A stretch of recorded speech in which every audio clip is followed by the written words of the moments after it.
அருட்பெருஞ்சோதி அருட்பெருஞ்சோதி தனிப்பெரும் கருணை அருட்பெருஞ்சோதி. எல்லா உயிர்களும் இன்புற்று வாழ்க, வள்ளல் மலரடி வாழ்க வாழ்க, கொல்லா விரதம் குவளை எல்லாம் ஓங்குக, நல்லோர் நினைத்த நலம்பெறுக, நன்றி நினைத்த எல்லோரும் வாழ்க இசைந்து.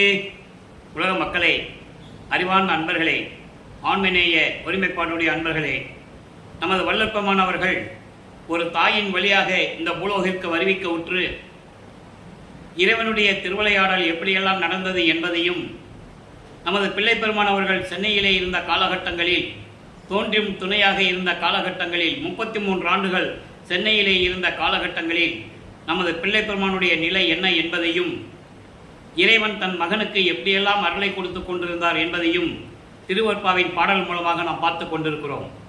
வல்லற்பெருமானவர்கள் இந்த பூலோகத்திற்கு வருவிக்க உற்றதற்கு காரணம், ஏற்கனவே பிரபஞ்சத்தில் தோன்றிய 4 யுகங்களிலுமே, கிரேத யுகம், திரேத யுகம், துவார யுகம், கலியுகம், இந்த 4 யுகங்களிலுமே தோன்றிய சமயங்களும் மதங்களும் மார்க்கங்களும் அழிந்து விட்டன. யுகங்கள் அழியும் போது அந்த யுகத்திலே தோன்றிய சமயங்களும் மதங்களும் மார்க்கங்களும் அழிந்துவிடும் என்ற உண்மை நிலையை, பிரபஞ்சத்தின் உண்மையை பிள்ளை பெருமானவர்கள் திருவற்பாவிலே நமக்கு அருளியிருக்கிறார்கள். இப்போ நம்ம வாழ்ந்து கொண்டிருக்கின்ற சதுர் யுகத்தில் சக்தி யுகம் என்று கூறுவார் வல்லற்பெருமானவர்கள், ஒளி யுகம் என்றும் கூறுவார். இந்த யுகத்தில் வாழ்ந்து கொண்டிருக்கின்ற மக்களுக்கென்று ஒரு மார்க்கம் வேண்டும் என்பதற்காக அருட்பெருஞ்சோதி ஆண்டவர் சுத்த சன்மார்க்கத்தை உருவாக்கி அதை தன் மகன் கையில் கொடுத்து உலக மக்களையெல்லாம் சுத்த சன்மார்க்கத்தில் இணைத்து உலக மக்களெல்லாம் இன்புற்று வாழ வேண்டும் என்பதற்காகவும், உலக மக்களெல்லாம் மரணமில்லா பெருவாழ்வில் இருக்க வேண்டும் என்பதற்காகவும் தனது மகனை, தன் அருளால் பெற்றெடுத்த ஒரு ஆண்மகனை ஒரு தாயின் கருவறையிலே இருக்க வைத்து இந்த பூலோகத்திற்கு வருவிக்க செய்தார் அருட்பெருஞ்சோதி ஆண்டவர். அப்படி நமது வல்லற்பமானவர்கள் வருவிக்க உற்ற இடம் சிதம்பரம் அருகிலே மருதூர் என்ற ஒரு கிராமத்திலே ராமையா பிள்ளை சின்னைமையார்களுடைய இல்லற வாழ்க்கையில் மகனாக வருவிக்க உற்றார். ஏற்கனவே அவங்களுக்கு பிறந்த குழந்தைகள் 4 பேர் உண்டு. 2 ஆண் பிள்ளைகள், 2 பெண் பிள்ளைகள். அவர்கள் பிறந்தவர்கள் நமது பிள்ளை பெருமானவர்கள் வருவிக்க உற்றவர். வருவிக்க உற்றவர் என்பது இறைவனுடைய மகன். அவருக்கு பிறப்பும் இல்லை, இறப்பும் இல்லை, மரணமில்லா பெருவாழ்வில் இருந்து கொண்டிருப்பவர். அப்புறம் ஏன் இந்த பூலோகத்திற்கு வருவிக்க உற்றார் என்றால், இவரால் இந்த பூலோகத்திற்கு சில காரியங்களெல்லாம் நடக்க வேண்டியிருக்கிறது என்பதனால் இறைவன் வருவிக்க செய்தார். அந்த நிலையை நாம் பார்த்து கொண்டிருக்கிறோம். இப்போ ஒரு தாயின் கருவறையில் இருக்கும்போது அவருடைய இறைவனுடைய திருவிளையாடல் எப்படி நடந்தது என்பதையும், அதன் பிறகு 5 மாத குழந்தையாக இருக்கும்போது சிதம்பரத்திலே தன் மகனுக்கு வெட்ட வெளியாக, எந்தவித உருவம் இல்லாமல் வெட்ட வெளியாக தன் சுயரூபத்தை இறைவன் காட்டியதையும் நாம் ஏற்கனவே தெளிவாக பார்த்து விட்டோம்.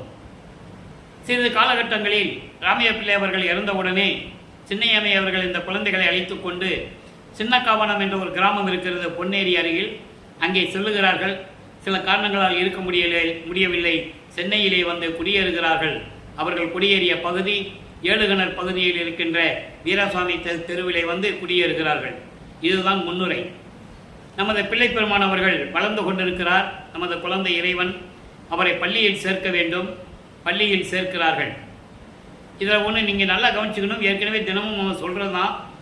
1/1/1823 ஆண்டு இறைவனுடைய திருவிளையாடல் தொடங்குது. அருட்பெருஞ்சோதியுடைய திருவிளையாடல் 30/1/1874 இரவு 12 மணி வரையிலும் 51 ஆண்டுகள் திருவிளையாடல் நடக்குது. இந்த 51 ஆண்டுகளை 8 ஆண்டுகளாக பிரித்து தனது மகனுக்கு அருளை கொடுத்து கொண்டிருக்கிறார் அருட்பெருஞ்சோதி ஆண்டவர் என்ற நிலையை திருவற்பாவினுடைய பாடல்களின் மூலமாக நாம் பார்த்து கொண்டிருக்கிறோம். ஆக அந்த வகையிலே நமது பிள்ளை பெருமானவர்கள் 8 ஆண்டுகள் வரையிலும் வருவிக்க உற்ற 8 ஆண்டுகள், முதல் 8, இந்த முதல் 8லே எந்த விதமான பலனும் கிடைக்காமல் நமது பிள்ளை பெருமானவர்கள் எப்படியெல்லாம் துன்பப்பட்டார், துயரப்பட்டார் என்பதை நாம் பாடலின் மூலமாக பார்த்து கொண்டிருக்கிறோம். 2வது 8 தொடக்கத்தில், அதாவது 9வது ஆண்டு தொடக்கத்தில் அருட்பெருஞ்சோதி ஆண்டவர் தன் மகன் முன் எழுந்தருளி, மகனே, நீ என்னால் இந்த பூலோகத்திற்கு வருவிக்க உற்றவன். உன்னால் சில காரியங்களெல்லாம் நடக்க வேண்டியது இருக்கிறது. உனக்கு முன்பருவம் பின்பருவம் காட்டி அருள் செய்வேன். தற்போது ஞானத்தை பெற்றுக்கொள் என்று சொல்லி மறைந்து விடுகிறார். அதன் பிறகு நமது பிள்ளை பெருமானவர்களுக்கு மறைப்பு நிலை ஏற்படுகிறது. சைவகுலத்திலிருந்து வருவிக்க உற்றதனால் அந்த காலகட்டங்களில் சைவங்களும் மதங்களும் மார்க்கங்களும் சூழ்ந்திருந்த காலகட்டங்களில் இவர் சிவபெருமானை இறைவனாக ஏற்றுக்கொண்டு நமச்சிவாயா, சிவாய நம, ஓம் சிவாயா என்ற மந்திரங்களை சொல்லி சரிய கிரிய யோகம் என்ற 12 நிலைகளில் இருந்து கொண்டு சிவபெருமானை வழிபட்டு கொண்டிருக்கிறார். 9வது ஆண்டிலிருந்து 12 ஆண்டுகளுக்குள் 1ஆம் திருமுறை உருவாகிறது.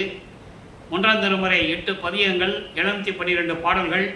நாம் ஏற்கனவே திருவருள் முறையீடு, வடிவுடை மாணிக்கமாலை என்ற பதியத்தில் இருந்த பாடல்களை முழுமையாக பார்த்து விட்டோம். இறைவனுடைய திருவிளையாடல் என்ற பதிவிலே நாம் பதிவு செய்திருக்கிறோம். அதற்கு அடுத்தபடியாக சிவனேச வெண்பா என்ற பதிகத்திலிருந்து நாம் பாடல்களை பார்த்து கொண்டிருக்கிறோம். சிவனேச வெண்பா என்பது சிவபெருமானிடம் தன்னுடைய நிலையை முறையீடு செய்வது, வேண்டுதல் வைப்பது, விண்ணப்பம் வைப்பது என்ற நிலையில் இந்த பாடல்களை பார்த்து கொண்டிருக்கிறோம். சிவனேச வெண்பா மொத்தம் 100 பாடல்களை கொண்டது. இதுவரை 71 பாடல்களுடைய விளக்கங்களை நாம் பார்த்திருக்கிறோம். இன்று 72வது பாடல். அதாவது நமது பிள்ளைப்பெருமான் அவர்கள் 1824ஆம் ஆண்டிலிருந்து 1840 ஆண்டுகள் வரை 16 ஆண்டுகள் வரை நமது பிள்ளைப்பெருமானுடைய நிலை எப்படி இருந்தது என்ற நிலையை இப்போ நம்ம பார்த்துக்கிட்டு இருக்கோம். நல்லா கவனிங்க. குற்றம் பல செய்யினும் கோபம் செய்யாது, குற்றம் பலம் செய்யினும் கோபம் செய்யாது அருள். சிற்றம்பல உரையும் சிற்பரனே, சிற்றம்பலம் உரையும் சிற்பரனே, வெற்றம்பல் பொய்விட்டால் அன்றி புறந்து அருளேன் என்று என்னை நீ கைவிட்டால் என் செய்வேன் கான். இது பாடல். இறைவன் முறையீடு செய்கிறார். என்னை இந்த பூலோகத்திற்கு ஒரு தாயின் வழியாக வருவிக்க செய்துவிட்டு பல துன்பங்களையும் துயரங்களையும் நான் அனுபவித்துக் கொண்டிருக்கின்ற வேளையில் நான் செய்கின்ற குற்றங்களையெல்லாம் மனதில் வைக்காமல், நான் செய்கிற குற்றங்கள் எல்லாம் கோபம் கொள்ளாது மனதில் வைக்காமல் நீ எனக்கு அருள வேண்டும். சிற்றம்பலத்தில் இருக்கின்ற சிற்பரனே, சிவபெருமானே, என்னை வந்து சீக்கிரம் ஆட்கொண்டு அருள வேண்டும். வீணான தீய செயல்களை கைவிட்டால், பொய் சொல்லுவதை நிறுத்திவிட்டால் தான் அருள்வேன் என்று நீ எனக்கு சொன்னால் உன்னை பாதுகாப்பேன். புறந்து என்பது பாதுகாப்பது. உன்னை பாதுகாப்பேன் என்று சொன்னால் நான் என்ன செய்வேன்? விரைவில் வந்து எனக்கு அருள வேண்டும், என்னை ஆட்கொள்ள வேண்டும் என்ற நிலையில் இந்த பாடலை நமக்கு அருளியிருக்கிறார்கள். தன்னுடைய நிலையை இவர் 8 ஆண்டுகள் வரையிலும் தான் யார் என்ற நிலையிலே தெரியாமல் இருந்தார். இந்த பூலோகத்தில் ஏன் பிறந்தேன் என்று கூட அவர் அந்த நிலையில் மனநிலையில் வருந்தி கொண்டிருந்தார். 9வது ஆண்டில் இறைவன் ஆட்கொண்டவுடனே இறைவன் மகன் என்று தெரிந்த பிறகும் கூட அருளை வாங்க முடியவில்லை. இந்த நிலையில் அவர் இருந்து கொண்டிருக்கிறார். இப்போ ஞானத்தை பெற்ற பிறகு 13வது ஆண்டு தொடக்கத்தில் நமது குழந்தை இறைவன் பிள்ளைப்பெருமான் அவர்கள் தாங்கள் இருந்த இடத்தில் இருந்து, அதாவது ஏழுகணர் பகுதியிலிருந்து, இப்போ அந்த இடம் பேர் வள்ளலார் நகர்னு பேர், அந்த இடத்திலிருந்து திருவொற்றியூருக்கு கால் வலிக்க நடந்து செல்லுகிறார். திருவொற்றியூரில் இருக்கின்ற தியாகராஜ பெருமானை வழிபடுவதற்காக. மனம் அங்கே சொல்லுகிறது, மனம் தூண்டுகிறது. மனம் தூண்டுகிறது என்று சொல்வதை விட இறைவன் அவருடைய மனதை தூண்டி விடுகிறார். என் மகனை திருவொற்றியூருக்கு அழைத்து செல் என்று சொல்லி மனதை தூண்டி விடுகிறார். இவர் திருவொற்றியூருக்கு செல்லுகிறார். திருவொற்றியூர் சென்றவுடனே 2ஆம் திருமுறை உருவாகிறது. மொத்தம் 113 பதியங்கள், 1207 பாடல்கள். நாம் இதுவரை 36 பதியங்களுடைய விளக்கங்களை முழுமையாக பார்த்திருக்கிறோம். இறைவனிடம் போய் முறையீடு செய்வதும், எந்த விதமான அருளை கிடைக்கவில்லை என்ற காரணத்தினால் திருமுல்லை வாயிலுக்கு சென்றால் ஒருவேளை அருளை பெற்று விடலாமோ என்று சொல்லி திருமுல்லை வாயிலுக்கு செல்லுவது, அங்கேயும் எந்த விதமான பலனும் இல்லை. திருவள்ளித்தாயம் செல்லுகிறார், அங்கேயும் எந்த விதமான பலனும் இல்லை. அதன் பிறகு இறைவனிடம் சொல்லுகிறார், நான் கால் வலிக்க நடந்து வந்து சென்று கொண்டிருக்கிறேன், என்ன மகனே கால் வலிக்கிறதா, எப்படி இருக்கிறாய் என்று கூட ஒரு வார்த்தை நீ கேட்பதில்லை, ஊமையாக நின்று கொண்டிருக்கிறாய் என்ற நிலையில் அந்த பாடல்களுடைய விளக்கங்களையெல்லாம் நாம் பார்த்தோம். இனிமேல் நான் திருமுல்லை வாயிலுக்கும் திருவள்ளித்தாயத்துக்கும் என்னால் வர முடியாது, கால் வலிக்கிறது என் அப்பனே, என் இறைவா என்றெல்லாம் சொல்லி முறையீடு செய்வார். இப்போ திருவொற்றியூரிலே நிரந்தரமாக இருந்து கொண்டு இறைவனை வேண்டிக் கொண்டிருக்கிறார். 37வது பதிகம் நெஞ்சு அறிவுருவு என்ற ஒரு பதிகம். அதில் இன்னைக்கு 9வது பாடல். 10 பாடல்களை கொண்டது இந்த பதிகம். 8 பாடல்களை இதுவரை பார்த்திருக்கிறோம். மனதை சமாதானப்படுத்துவது, மனதான கூட்டு போகுது. அப்போ மனதை சமாதானப்படுத்துகிறார். அதாவது நம்ம வினைகள் எல்லாம் தீர வேண்டும் என்றால் திருவொற்றியூரில் இருக்கின்ற இறைவனை வணங்கி அவனுடைய அருளை பெற வேண்டும். நான் அங்கே செல்லுகிறேன், நீயும் என்னுடன் வா, நான் உன்னிடம் சொல்லிவிட்டேன், நீ வந்தாலும் சரி வரவிட்டாலும் சரி பழி என் மீது சொல்லாதே என்ற நிலையில் இந்த பாடலை நமக்கு அருளி இருக்கிறார்கள். பாடலை பார்க்க போகிறோம். விச்சை வேண்டினை வினையுடை மனனே, மேலை நாள் பட்ட வேதனை அறியாய், துச்சை நீ படும் துயர் உனக்கு அல்லால் சொல்லி இறந்த நல் சுகம் பலித்திடுமோ, பிச்சை எம்பெருமான் என நினையே, பிறங்கும் ஒற்றியம் பெருந்தகை அவன்பால் இச்சை கொண்டு நான் செல்லுகின்றேன், உனக்கும் இயம்பினேன் பலி இல்லை என் மீதே. இது பாடல். இப்போ இந்த நிலையில் அவருடைய மனநிலை எப்படி இருக்குன்னு நீங்கள் புரிஞ்சுக்கணும். அதாவது இறைவனுடைய மகன் தெரியும், வெளியே யார்ட்டையும் சொல்லவும் முடியாது, சொல்லவும் கூடாது, இறைவன்கிட்ட அருளை வாங்கணும், எப்போ வந்து கொடுப்பான்னு தெரியாது, சுத்த சன்மார்க்கம் இருக்கிறது தெரியாது, அருப்பறிஞ்சது ஆண்டவர் தான் இறைவன் என்ற நிலை அவருக்கு தெரியாது. காலங்காலமாக சைவ சமயத்தின் தலைவனாகிய சிவபெருமானை வழிபட்டு கொண்டிருக்கிறார்கள் சைவ சமயத்தை சேர்ந்தவர்கள். அதன் நிலையில் இருந்து கொண்டு இவரும் வழிபட்டு கொண்டிருக்கிறார். அதுக்கப்புறம் இதை வேண்டான்னு சொல்லுவார். அந்த நிலையை தான் நம்ம பார்த்துட்டு இருக்கோம். இப்போ இந்த பானுடைய விளக்கம் பாருங்க. குற்றமுள்ள மனமே, உனக்கு எல்லாமே வேண்டும் என்று விரும்பினாய், உனக்கு ஆசையாக இருந்தது, மண்ணாசை, பெண்ணாசை, பொன்னாசை போன்ற உலக ஆசைகளிலெல்லாம் நீ துன்பங்களை அனுபவித்துக் கொண்டு இருந்து கொண்டிருக்கிறாய். முன்னாளில் பட்ட துன்பங்களை நீ அறியவில்லை போலும். காலங்காலமாக நீ பட்ட துன்பங்களை எல்லாம் நீ அறிந்து கொள்ளவில்லை. அதோடு மட்டுமல்ல, நீ துன்பப்படுகின்ற இந்த இழிவான துன்பங்கள் உனக்கு மட்டும் இல்லாது, உனக்கு மட்டும் இல்லை, எல்லாவற்றையும் கடந்து சொல்லக்கூடிய நல்ல சுகம் கிடைக்குமா? இந்த துன்பங்கள் உனக்கு மட்டும் இல்லை, எல்லாருக்கும் வரக்கூடிய சகஜம்தான். இதையெல்லாம் கடந்து போகணும். அப்போ நல்ல சுகம் உனக்கு எப்போ கிடைக்கும்? இறைவனை வணங்கினால்தான் கிடைக்கும் மனமே என்ற நிலையில் இந்த பாடல். அதோடு மட்டுமில்ல, பிச்சை எம்பெருமான் என நினையே. இந்த சுகம் கிடைக்கணும்னா பிச்சை பெருமான், எம்பெருமான், சிவபெருமான், அவனால் தான் இந்த சுகங்களை எல்லாம் கொடுக்க முடியும் என்று நீ இதுவரை நினைத்ததில்லை மனமே. திருவொற்றியூரிலே இருக்கின்ற பிறங்கும் ஒற்றி பெருந்தகை, அதாவது திருவொற்றியூரிலே விளங்கி கொண்டிருக்கின்ற அவன் மேல் நான் அன்பு கொண்டு, இச்சை கொண்டு, பாசம் கொண்டு, அன்பு கொண்டு, காதல் கொண்டு நான் திருவொற்றியூருக்கு செல்லுகிறேன். துன்பங்களையும் துயரங்களையும் நீக்க வேண்டும் என்று இறைவனிடம் கேட்பதற்காக நான் திருவொற்றியூர் செல்லுகிறேன். உன்னிடமும் சொல்லிவிட்டேன், நீ என்னோடு வா, நீ வந்தால் சுகம் பெறுவாய், வரவில்லை என்றால் என் மீது பழி சொல்லாதே, அந்த பழி என்னை வந்து சேராது, நான் ஏற்கனவே உன்னிடம் சொல்லிவிட்டேன். எனவே நீ விரைந்து வந்து என்னோடு வந்து திருவொற்றியூருக்கு வா, இறைவனை வணங்கி நம்ம துன்பங்களையும் துயரங்களையெல்லாம் நீக்கிக் கொள்ளலாம் என்ற துணியில் இந்த பாடலை நமக்கு அருளி இருக்கிறார்கள் பிள்ளை பெருமானவர்கள். இப்போ இறைவன் வந்து நமது குழந்தை இறைவன் பிள்ளை பெருமானவர்கள் 16 ஆண்டுகள் இருக்கின்ற இந்த நிலையில் சென்னையில் 33 ஆண்டுகள் இருக்கிறார். 4 8 32, 4 8 நடக்கிற வரைக்கும் அவர் சென்னையில் தான் இருக்கிறார். 33 ஆண்டுகள் வரைக்கும் சென்னையில் தான் இருக்கிறார். நம்ம ஒவ்வொரு பதவியாக பார்த்துக்கிட்டு இருக்கோம். ஏன்னா ஒவ்வொரு ஆண்டுகளிலும் அவருடைய நிலை எப்படி இருந்தது. 3வது 8ல் 24வது ஆண்டில் சிவபெருமான் அவரை பார்த்து எப்படி தெருவழியாக ஓடுறாரு, ஏன் ஓடினாரு, அது 3ஆம் திருமுறை.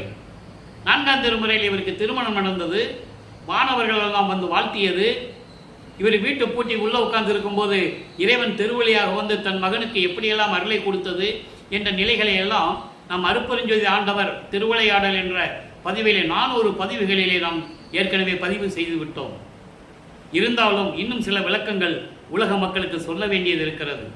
அது அந்த காலகட்டங்கள் வரும்போது அந்த விளக்கங்கள் வரும். இப்போ 16 ஆண்டுகள் வரைக்கும் இந்த நிலையில் இருந்து கொண்டிருக்கிறார். இதன் பிறகு சுத்த சன்மார்க்கத்தை பெற்ற பிறகு இறைவன் யார்? அதாவது பிரபஞ்சம் தோன்றிய காலத்திலிருந்தே ஆதியும் அந்தமில்லா தோன்றிய சுயமாக தோன்றிய ஜோதியாக தோன்றிய இறைவன் அருட்பெருஞ்சோதி ஆண்டவர். இயற்கை உண்மை விளக்க கடவுள். அவருக்கு ஜாதி மதம் சமயங்களெல்லாம் கடந்தவர். சாதியும் மதமும் சமயமும் பொய்யென ஆதியில் உணர்த்திய அருட்பெருஞ்சோதி. சாதியும் மதமும் சமயமும் காணா ஆதி அனாதையாம் அருட்பெருஞ்சோதி. இது அருட்பெருஞ்சோதி அகவலிலே அந்த உண்மைகளை நாம் பார்க்கிறோம். பொறித்த மதம் சமயம் எல்லாம் பொய் பொய்யே, அவற்றில் புகுதாதி சிவம் ஒன்றே பொருள் என கண்டறிவின். இது ஞானசரியில் இந்த பாடல் வரும். இப்படி ஒவ்வொரு பாடல்களிலும் அந்தந்த விளக்கங்கள் இருக்கின்றன.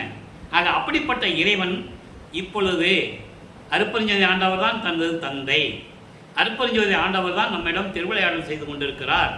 அவரிடம் போய் சுத்த சன்மார்க்கத்தை வாங்க வேண்டும், சாகா கல்வியை கற்றுக்கொள்ள வேண்டும் என்ற காலகட்டங்களில் இவர் சென்னையை விட்டு அப்படியே அண்டங்களை கடந்து வெளிகளை கடந்து சுத்த சிவஞான வெளியில் இருக்கின்ற சத்திய ஞான சபைக்கு சென்று கொண்டிருக்கிறார். அங்கே தான் போய் சாகா கல்வியையும் சுத்த சன்மார்க்கத்தையும் வாங்கணும். இங்கே சென்னையில் இருக்கும்போது ஏமசித்தியெல்லாம் வாங்கிட்டார். ஏமசித்தி என்பது தான் நினைத்த பொருளையோ செல்வங்களையோ கொண்டு வருவது. அதாவது அவர் எதை தொட்டாலும் தங்கமாயிரும். அதே நேரத்தில் அவர் எங்கே இருக்கணும்னு நினைக்கிறாரோ அங்கே போய் இருப்பார். நடந்து போக வேண்டியதில்லை, கால் வலிக்க நடந்து போக வேண்டியதில்லை. நல்லா கவனிச்சுக்கணும் நீங்கள். இப்போல்லாம் அதெல்லாம் எப்போ கிடைச்சது அவருக்கு? அப்போது சமயங்களையும் மதங்களையும் மார்க்கங்களையும் விட்ட பிறகு, அந்த நெறிமுறைகளை விட்ட பிறகு தான் அவருக்கு கிடைச்சது என்பதை நாம் ஏற்கனவே பார்த்து கொண்டிருக்கிறோம். இப்போ சாகா கல்வியும் சுத்த சன்மார்க்கத்தை பெற்ற பிறகு அருட்பெருஞ்சோதி ஆண்டவர் தான் உண்மையான இறைவன், உண்மை விளக்க கடவுள் என்று தெரிந்த பிறகு உலக மக்களுக்கு எப்படி சொல்கிறார்? 6ஆம் திருமுறையிலே ஆடேடி பந்து என்ற ஒரு பதிகம் இருக்கிறது. 116வது பதிகம். ஆடேடி பந்து என்பது 2 தோழிகள் விளையாடுவது போல, 2 தோழிகள் பந்து விளையாடுவது போல, தோழியிடம் சொல்லுவது போல உலக மக்களுக்கு சொல்லிக் கொண்டிருக்கிறார் நமது வளர்ப்பமானவர்கள் என்பதை நீங்கள் புரிந்து கொள்ள வேண்டும். இப்போ பாடலை பாருங்க. ஈரமும் அன்பும் கொண்டு, ஈரமும் அன்பும் கொண்டு இன்னருள் பெற்றேன். இது வரிக்கு என்ன விளக்கம்னா, உலக மக்களே, அதாவது தோழியிடம் சொல்லுவது போல, நல்லா கவனிச்சிக்கணும், தோழியிடம் சொல்லுவது போல உலக மக்களுக்கு சொல்றாரு. உலக மக்களே, நான் 33 ஆண்டுகள் இறைவனால் இந்த பூலோகத்திற்கு வருவிக்க உற்று அவருடைய திருவிளையாடல்களினால் நான் சென்னையிலே இருந்த பொழுது சமயங்கள் மதங்கள் மார்க்கங்களில் சொல்லப்பட்ட நெறிமுறைகளை நான் பின்பற்றி கொண்டிருந்த போது எனக்கு எந்த விதமான பலனும் இல்லை. ஏனென்றால் அது பயனற்றவை என்று உலக மக்களுக்கு சொல்ல வேண்டும் என்பதற்காகத்தான் இறைவன் எனது தந்தை அங்கே இருக்க செய்தார். தயவும் கருணையும் வர வேண்டும் என்றால் சுத்த சன்மார்க்கத்தில் தான் இருக்க வேண்டும். சுத்த சன்மார்க்க நெறிகளை பின்பற்றினால்தான் தயவும் கருணையும் இருக்கும், உயிர் இரக்கம் இருக்கும், உயிர் நேயம் இருக்கும், உயிர்மை நேயம் இருக்கும், ஆண்மை ஒருமைப்பாட்டு நிலை இருக்கும். ஆக சுத்த சன்மார்க்கத்தை நான் பெற்ற பிறகு ஈரமும் அன்பும் கொண்டு இன்னருள் பெற்றேன் என்னது தந்தையிடம். ஈரமும் அன்பும் என்பது, ஈரம் என்பது இரக்கம், தயவு, கருணை. இரக்கமும் தயவும் கருணையும் கொண்டு நான் இறைவனுடைய அருளை பெற்றேன். எப்படிப்பட்ட இறைவன் நமது வல்லப்பமானவர்கள் என்பதை நீங்கள் புரிந்து கொள்ள வேண்டும்.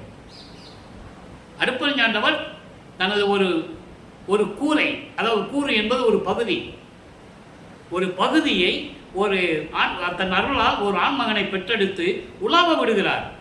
51 ஆண்டுகள் இந்த உலகத்திலே உலாவ விடுகிறார் மக்களோடு மக்களாக. அப்போ அந்த நேரத்தில் அவருக்கு தயவும் கருணையும் எப்படி கிடைத்தது என்றால் சுத்த சன்மார்க்கத்தை பெற்ற பிறகுதான். என் மார்க்கம் இரவாத சன்மார்க்கம் தோழி. உலக மக்களே, என் மார்க்கம் இருக்கிறதே சமரச சுத்த சன்மார்க்கம், இந்த மார்க்கம்தான் இரவாத மார்க்கம், அழியாத மார்க்கம். மித்த மார்க்கங்கள் எல்லாம் அழிந்து விட்டது. உதாரணமாக கிரேத யுகத்திலே தோன்றிய கலங்க மார்க்கம், அதன் பிறகு திரேத யுகத்திலே தோன்றிய திராவக மார்க்கம், அதன் பிறகு துவாரப யுகத்திலே தோன்றிய நவநீத மார்க்கம், அதன் பிறகு கலியுகத்தில் தோன்றிய பஸ்ம மார்க்கம். இந்த மார்க்கங்கள் எல்லாம் அழிந்து விட்டது. என் மார்க்கமாகிய எனது தந்தை என கருளிய என் மார்க்கமாகிய சமரச சுத்த சன்மார்க்கம்தான் அழியாத மார்க்கம் தோழி. உலக மக்களே, அடுத்து சொல்றார் பாருங்க, காரமும் மிகு புளி சாரமும் துவர்ப்பும் கைப்போட உப்போட கசப்போட கூட்டி ஊர் அமுது உண்டு, ஊர் அமுது உண்டு நீ ஒளியாவே. இந்த பூலோகத்தில் பிறந்து தோழியிடம் சொல்லுவது போல, உலக மக்களே, நீங்கள் இந்த பூலோகத்தில் பிறந்து அறுசுவையோடு, அறுசுவை என்பது காரம், புளிப்பு, துவர்ப்பு, உப்பு, கசப்பு, இப்படி இந்த அறுசுவையோட ஊர் அமுதம் உண்டு. ஊர் அமுது என்பது இந்த உலகிலே இருக்கின்ற சோறு, உலகில் இருக்கின்ற இந்த அறுசுவை உணவு. இந்த அறுசுவை உணவை உண்டு நீங்கள் இறந்துதான் போகிறீர்கள். நீ ஒழியாதே. உலக மக்களை இறந்து விடாதீர்கள். நீங்கள் மரணமில்லா பெருவாழ்வில் இருக்க வேண்டும். அப்போ நீங்கள் சுத்த சன்மார்க்கத்தில் இருக்க வேண்டும். ஐயோ, ஊழிதோறு ஊழியும் உளவாமை நல்கும் ஆரமுது உண்டு. ஒவ்வொரு யுகத்திலையும் சரி, எக்காலத்திலும், எவ்விடத்திலும், எவ்வுலகத்திலும் இருக்கக்கூடிய, அழியாமல் இருக்கக்கூடிய சுத்த சன்மார்க்கத்தை பெற்றுக்கொண்டு, எப்படி சொல்றார் பாருங்க, ஊழிதோறு ஊழி உளவாமை. உளவாமை என்பது அழியாமல் இருப்பது. அப்படி அழியாமல் அந்த அந்த இயல்பை தரக்கூடிய, அந்த அருள் தன்மையை தரக்கூடிய ஆர் அமுது உண்டு. ஆர் அமுது என்பது சுத்த சன்மார்க்க நெறியை பெற்றுக்கொண்டு, சுத்த சன்மார்க்க நெறியில் இருந்தால்தான் உங்களுக்கு மரணமில்லா பெருவாழ்வு என்ற நிலையை தெளிவாக விளப்பமானவர்கள் நமக்கு அருளி இருக்கிறார்கள். ஆர் அமுது உண்டு. அப்படி சுத்த சன்மார்க்க நெறிகளை கடைபிடித்து என்னோடு ஆடேடி பந்து தோழியிடம் சொல்லுகிறார். என்னோடு கூடி நீங்கள் மகிழ்வோடு இருங்கள் உலக மக்களே என்று கூறுகிறார். தோழியிடம் சொல்லுவது போல எவ்வளவு அற்புதமா சொல்றார் பாருங்க. நம்ம அறுசுவை உணவுக்கு தானே ஆசைப்படுறோம். அந்த அறுசுவை உணவை உண்டு நம்ம செத்து போறோம், இறந்து போறோம். அப்படியெல்லாம் போகக்கூடாது. எக்காலத்திலும், எந்த யுகத்திலும், எக்காலத்திலும் அழியாமல் இருக்க வேண்டும் என்றால், உலக மக்களை நீங்கள் இருக்க வேண்டும் என்றால் ஆரமுது உண்டு சுத்த சன்மார்க்க நெறிகளை பின்பற்றி என்னோடு சேர்ந்து கொண்டு நீங்கள் இன்பமாக வாழலாம், மரணமில்லா பெருவாழ்வை பெற்றுக்கொண்டு வாழலாம். அருப்பெருஞ்சோதி கண்டு ஆடேடி பந்து.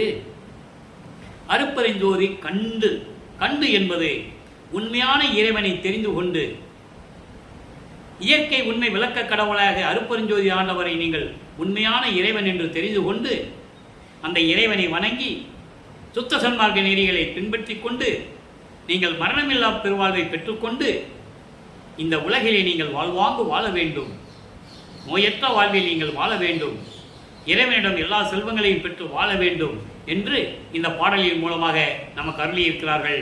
நம்மளை எல்லாம் படைத்து காத்து கொண்டிருக்கின்ற அருப்பெருஞ்சோதி ஆண்டவராகிய நமது வல்லற்பெருமானவர்கள் என்பதை நான் பதிவு செய்ய கடமைப்பட்டிருக்கிறேன். 30/1/1874 இரவு 12 மணியிலிருந்து இந்த பிரபஞ்சத்தில் இருக்கின்ற 84 லட்சம் வகையான யோனி வகைகளில் பிறந்த உயிர்களை எல்லாம் படைத்து அந்த உயிர்களை காத்துக்கொண்டு எல்லாவற்றையும், எல்லா உயிர்களும் இன்புற்று வாழ வேண்டும் என்ற நிலையில் நமது பிள்ளை பெருமானவர்கள் இந்த பிரபஞ்சத்தை இயக்கிக் கொண்டிருக்கிறார்கள் என்ற நிலையை நீங்கள் புரிந்து கொள்ள வேண்டும். இந்த உண்மையை கூறுவதற்காக தான் நமது பிள்ளை பெருமானவர்கள் இந்த பூலோகத்திற்கு வருவிக்க விட்டார் என்ற நிலையை நீங்கள் தெரிந்து கொள்ள வேண்டும். சரி, இப்போ இதெல்லாம் சொல்லிட்டாரு. நான் சுத்த சன்மார்க்கத்தை பெற்றேன், அருளை பெற்றேன், சாகா கல்வியை கற்றுக்கொண்டு நான் மரணமில்லா பெருவாழ்வில் இருந்து கொண்டிருக்கிறேன் எல்லாம் சொன்னார்கள. 95வது பதிகத்திலே பேரருள் வாய்மையை வியத்தல், பேரருள் பெற்றனுடைய உண்மையை வியந்து உலக மக்களுக்கு சொல்லுவது 9வது பாடல். 2ஆம் திருமுறையிலே இருக்கின்ற 9வது பாடலுக்கு அதன் பிறகு 6ஆம் திருமுறையிலே 116வது பதிகத்தில் இருக்கின்ற 9வது பாடலுக்கும் எவ்வளவு பொருள் இருந்தது என்பதை நீங்கள் இப்போ தெரிந்து கொண்டிருப்பீர்கள். இப்போ அதனுடைய அருளை, அந்த பேரருளை பெற்றதை வியந்து சொல்லுகிறார். நல்ல கவனிங்க. அச்சோ அச்சோ என் என்று புகழ்வேன், என் ஆண்டவன் அம்பலத்தான் எச்சோதனையும் இயற்றாது என் உள் கலந்து இன்னருளாம் மெய்சோதி ஈண்டு என்னை மேல்நிலைக்கு ஏற்றி விரைந்து உடம்பை இச்சோதியாக்கி அழியா நலம் தந்த விச்சையே. இது பாடல். அவர் பெற்றதை தன் தந்தையிடம் பெற்ற அருளை தெளிவாக உலக மக்களுக்கு சொல்லுகிறார். ஐயோ, நான் என்னவென்று சொல்லுவேன்? என் தந்தையிடம் பெற்ற அருள்களை எல்லாம் நான் என்ன என்று சொல்லுவேன்? எப்படி சொல்லுவேன்?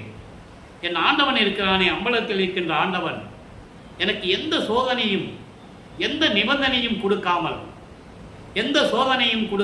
எந்த நிபந்தனையும் விதிக்காமல் என் உள்ளத்தில் கலந்து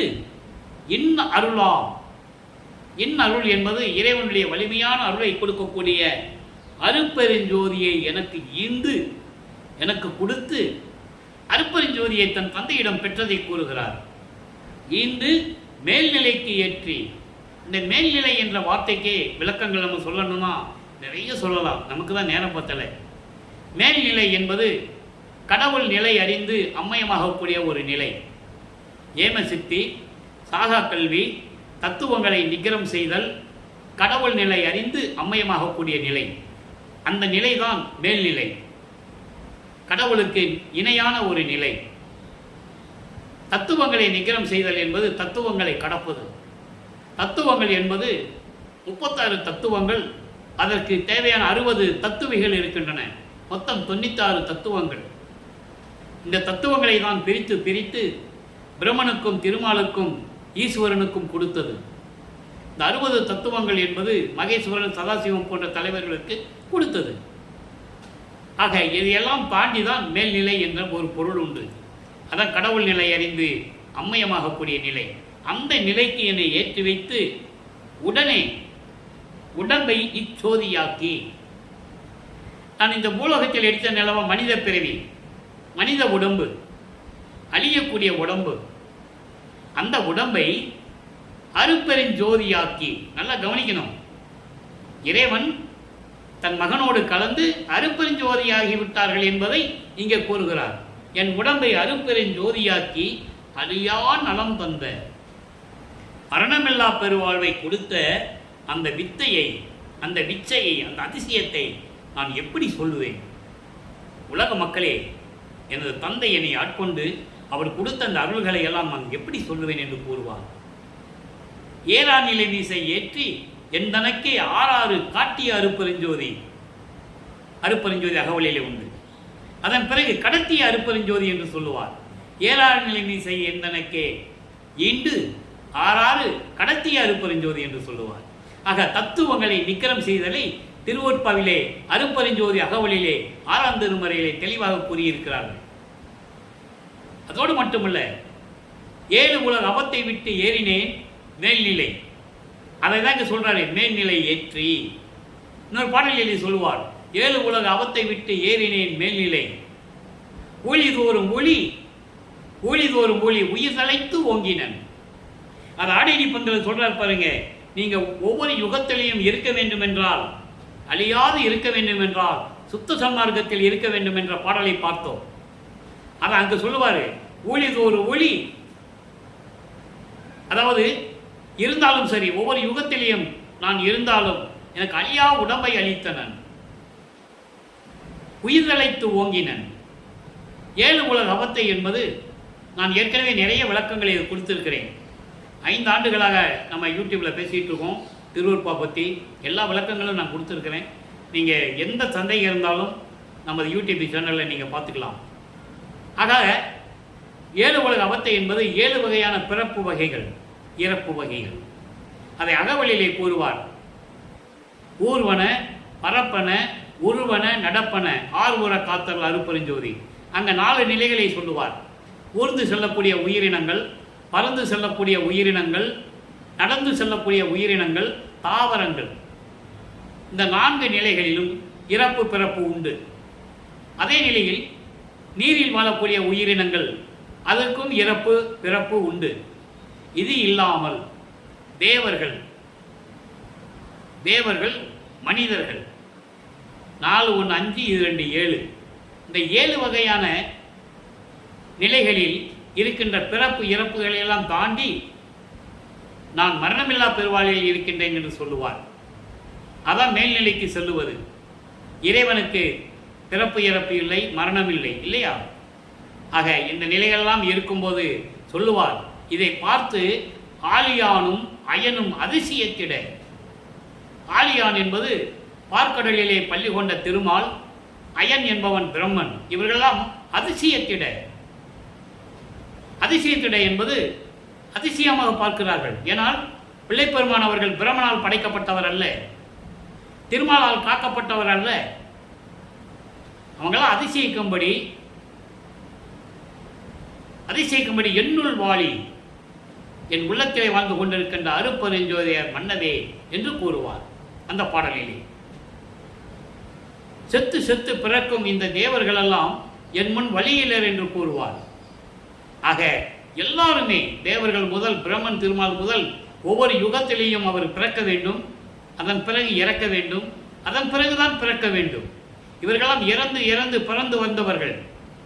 அவர்களெல்லாம் என் முன் வழியிலர் என்று கூறுவார்.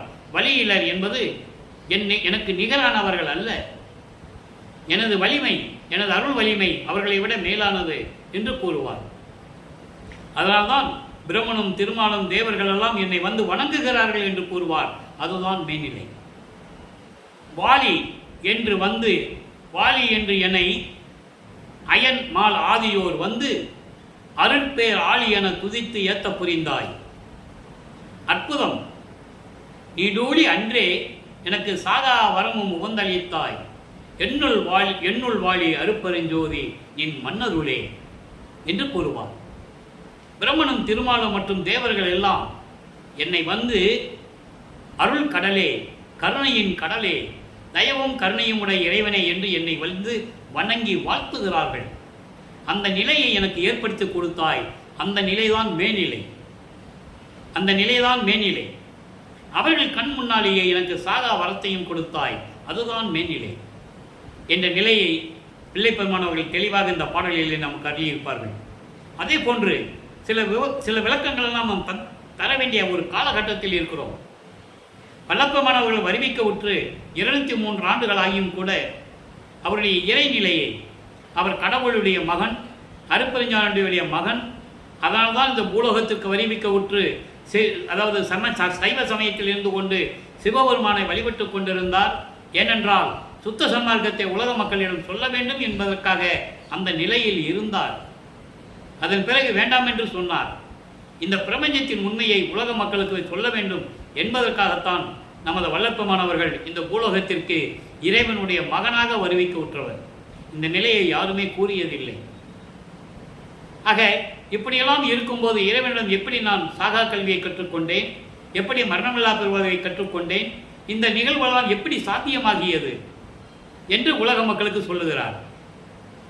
ஒரே ஒரு வழிதான், சுத்த சன்மார்க்கத்தை நாட வேண்டும், சுத்த சன்மார்க்கத்தை பின்பற்ற வேண்டும், சுத்த சன்மார்க்க நெறிகளை கடைபிடிக்க வேண்டும். சுத்த சன்மார்க்க நெறிகள் என்பது இறைவன் ஒருவனே என்ற நிலை. அந்த இறைவன் ஜோதி வடிவில் இருக்கிறார். அவருக்கு அருப்பெருஞ்சோதி ஆண்டவர் என்று பெயர். அடுத்தபடியாக சுத்த சன்மார்க்கங்களின் நெறிகள் கொலையும் தவிர்த்தல். அதாவது உயிர்களை கொலை செய்வது, மனதார நம்ம அதை செய்யக்கூடாது. கொலை என்பது மாமிசத்தை தவிர்ப்பது. ஒரு உயிரை கொன்று அந்த நாறுகின்ற உடம்பை, அந்த துர்நாற்றம் பிடித்த உடம்பை நம் உடம்புக்கு உணவாக எடுத்துக்கொள்ளக்கூடாது. அடுத்தபடியாக இந்த சமயங்களும் மதங்களும் மார்க்கங்களில் சொல்லப்பட்ட விதிமுறைகளை பின்பற்றக்கூடாது. அதான் சங்கற்ப விகற்பங்கள் என்று சொல்லுகிறார். சுத்த சன்மார்க்கத்தின் முக்கிய தடைகள் என்று சொல்லுகிறார். எல்லாமுடைய அருப்பெருஞ்சோதி அற்புத கடவுளே, சுத்த சன்மார்க்கத்தின் முக்கிய தடைகளாகிய இந்த சமயங்கள் மதங்கள் மார்க்கங்கள் என்பவற்றின் ஆசார சங்கற்ப விகற்பங்களும் ஆச்சாரம் உலகாச்சாரம் போன்ற உலகாச்சார சங்கற்ப விகற்பங்களும் ஆசிரமம் உலகாச்சார அந்த சங்கற்ப விகற்பங்களும் எங்கள் மனதில் பற்றா வண்ணம் அருள் செய்தல் வேண்டும். சுத்த சன்மார்க்கத்தின் முக்கிய லட்சியமாகிய சுத்த சன்மார்க்கத்தின் முக்கிய லட்சியம் எது சொல்றாரு? ஆண்மநேய ஒருமைப்பாட்டு உரிமை எங்களுக்குள் எக்காலத்தும் எவ்விடத்தும் எவ்விதத்தும் எவ்வளவும் விலகாமல் நிறைந்து விளங்க அருள் செய்தல் வேண்டும். ஆக சுத்த சன்மார்க்க நெறியில் இவ்வளவுதான், பெரிய விஷயமே இல்லை. இதை மக்கள் புரிந்து கொண்டு சுத்த சன்மார்க்கத்தில் இருந்து கொண்டு இறைவனை வணங்கி, ஜோதி வடிவில் இருக்கின்ற இறைவனை வணங்கி, அருப்பெருஞ்சோதி அருப்பெருஞ்சோதி தனிப்பெருங்கருணை அருப்பெருஞ்சோதி என்ற மகாமந்திரத்தை சொல்லி இறைவனுடைய அருளையும் செல்வங்களையெல்லாம் பெற்றுக்கொண்டு இந்த உலக வாழ்க்கையிலே நீங்கள் பல்லாண்டு வாழ வேண்டும், நீடூழி வாழ வேண்டும், மரணமில்லா பெருவாழ்வில் வாழ வேண்டும் என்று இறைவனுடைய தயவோடையும் கருணையோடையும் இறைவனிடம் அருள் பெற்றவன் என்ற ஒரு உரிமையில் இந்த வள்ளலார் ஊழியன் உங்களை வாழ்த்தி வணங்கி விடைபெறுகிறேன். நன்றி, வணக்கம். அருட்பெருஞ்சோதி அருட்பெருஞ்சோதி தனிப்பெருங்கருணை அருட்பெருஞ்சோதி. தினமும் இறைவனுடைய விளக்கம் வரும். நீங்கள் கண்டு மகிழ்ந்து இறைவன் அருளை பெற்றுக்கொள்ளுங்கள்.